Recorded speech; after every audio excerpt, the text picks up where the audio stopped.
টাকা দিয়ে সুখ কেনাও যায় না, সুখ কিনতে হয় মন দিয়া। সুখ আসে কলিজা থেকে, সুখ আসে কলিজা থেকে। আমরা সারা জীবন শুধু নকল জিনিসের পিছনে ছুটি, আল্লাহর দেওয়া সূর্যরে বাদ দিয়া আমরা ঝাড়বাতির পিছনে দৌড়াই। টাকা দিয়া তো তাহলে বড়লোক মানুষটা কবরের মধ্যে টাকা দিয়ে সুখ কিনত, টাকা দিয়ে সুখ পাওয়া যায় না। তুমি যদি আমার সাথে থাকতা, আমি হয়তো তোমার টাকা পয়সা, বাড়ি গাড়ি, স্বর্ণ অলংকার কিছুই দিতে পারতাম না, কিন্তু তোমার আমি মাথায় তুলে রাখতাম, পাখির মতো বুকের মধ্যে জড়ায় রাখতাম।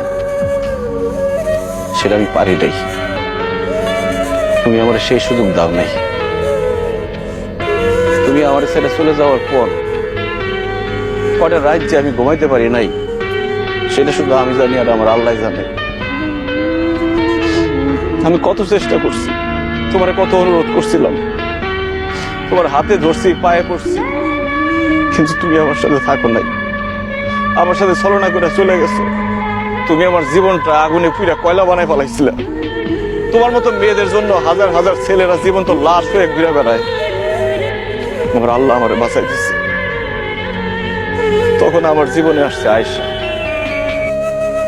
আয়েশাও আমার মতো অশিক্ষিত, পড়াশোনা করে নাই, টাকার সুখ সে বুঝে না, কিন্তু সে যে আমার সম্মান করে আর ভালোবাসে, পৃথিবীর সবকিছু দিয়ে মনে হয় সেই ভালোবাসা পাওয়া যাবে না। আমি আলহামদুলিল্লাহ ভালো আছি, দোয়া করি তুমিও ভালো থাকো। তোমার প্রতি আমার কোনো রাগ অভিমান নাই, তুমি তোমার ভুল বুঝতে পারছো, আল্লাহর কাছে মাফ চাও, আল্লাহ সুখ দিতে পারে। ভালো থেকো।